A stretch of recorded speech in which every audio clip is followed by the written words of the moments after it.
This free step-by-step video comes to you directly from Haynes. You can complete more than 200 jobs on this vehicle when you purchase the complete Haynes online manual at haynes.com. Lift the badge on the radiator grille, insert the key and rotate it anti-clockwise to release the bonnet. Lift the bonnet slightly and then rotate the key clockwise to release the safety catch. Open the bonnet and remove the key. Pull out the engine oil level dipstick, then pull up and remove the plastic cover from the top of the engine. Slacken the nut and disconnect the negative lead clamp from the battery. Working at the rear of the engine, slacken the alternator upper mounting bolt.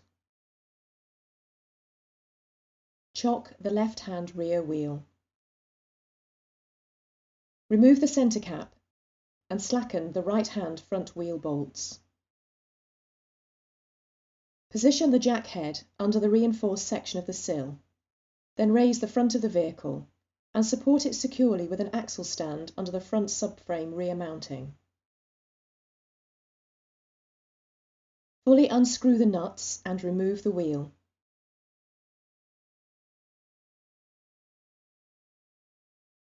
Undo the various fasteners and remove the splash shield from the wheel arch liner. Undo the fasteners and remove the plastic shield under the engine.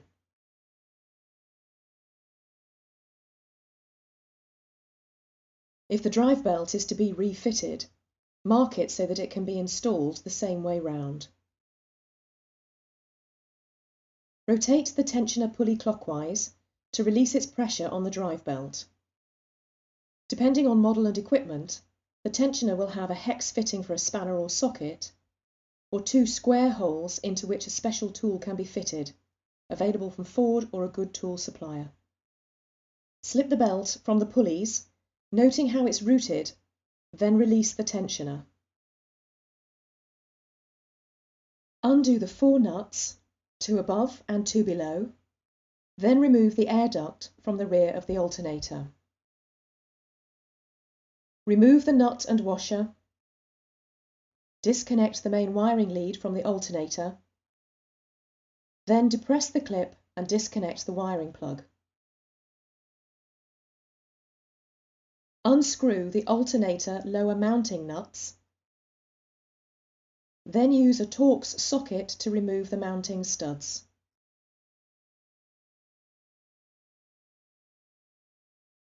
Remove the upper mounting bolt and move the alternator to one side. In order to release the drive belt, the alternator support bracket and tensioner assembly must be removed. Undo the 3 bolts and move the support bracket, complete with tensioner, to one side.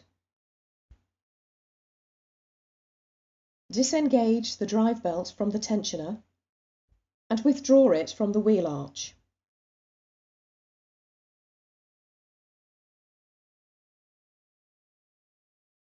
Note the routing of the drive belt around the various pulleys.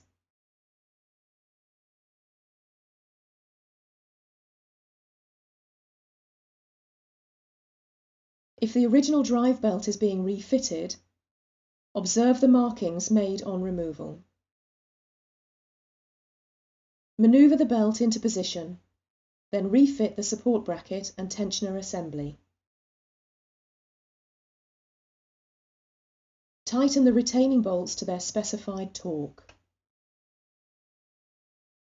Position the alternator, then refit the lower mounting studs and tighten them to the specified torque. Refit the lower mounting nuts, but don't tighten them at this stage.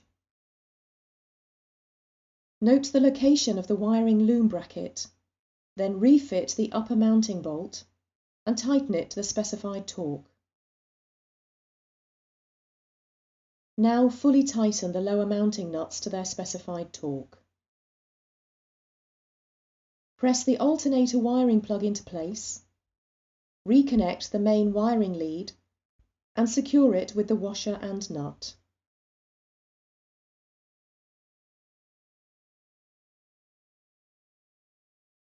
Refit the cooling duct to the rear of the alternator and tighten the retaining nuts securely.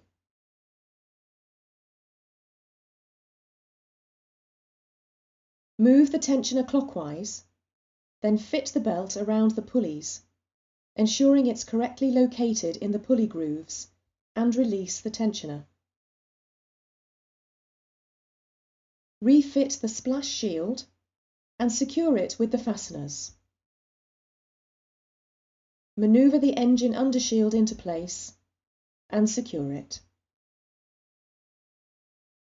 Refit the road wheel and lightly tighten the retaining nuts. Remove the axle stand and lower the vehicle to the ground.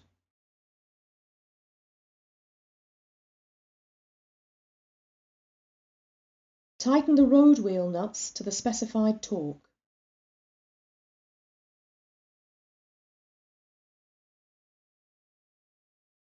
Refit the wheel centre cap. Reconnect the battery negative lead clamp and tighten the nut securely. Manoeuvre the engine cover into place and press it down firmly onto its mountings.